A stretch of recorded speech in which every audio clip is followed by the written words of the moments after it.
എന്റെ പെങ്ങൾ ഒരുപാട് ക്ഷീണിച്ചു പോയി. വിറ്റാമിൻ എ മുതൽ ഇസഡ് വരെയുള്ള കുറവുകൾ ഞാൻ കാണുന്നു. അതിനാരെങ്കിലും പച്ചവെള്ളമാണോ കൊണ്ടുവരുന്നത്? പാല് കൊണ്ടുതരണമെന്ന് ആഗ്രഹമുണ്ട്, പക്ഷെ കാശില്ല. എന്താ, എന്റെ കിഡ്നി വല്ലതും വേണോ? മുഖവരയില്ലാതെ കാര്യം പറയാം, ഒരു 500 രൂപ വേണമായിരുന്നു.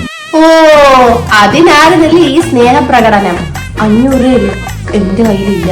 സാലറി കിട്ടിയ വിവരം ഞാൻ അറിഞ്ഞു, അതിന് കടമായിട്ട് തന്നാ മതി. ഞാനങ്ങനെ ആർക്കും കടം കൊടുക്കാറൊന്നുമില്ല.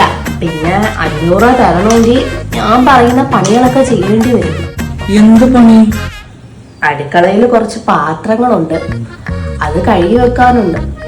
പിന്നെ എന്റെ കുറച്ച് തുണികളൊക്കെ മടക്കണം. അയ്യ, ഒരു 500 രൂപ ചോദിച്ചെന്ന് പറഞ്ഞു എന്റെ പട്ടി ചെയ്യും. എനിക്ക് വേണ്ടത് നിന്റെ 500 രൂപ. ഇങ്ങനെ ഉറച്ചു കഴിയാ മതിയോ? ഇത്രയും മാത്രമുള്ളോ? ഇനി മാത്രം ഉണ്ടോ? നല്ലതുപോലെ മടക്കണമേ, നല്ല നീറ്റായിട്ട് ഒതുക്കി വേണം. അലമാരയിൽ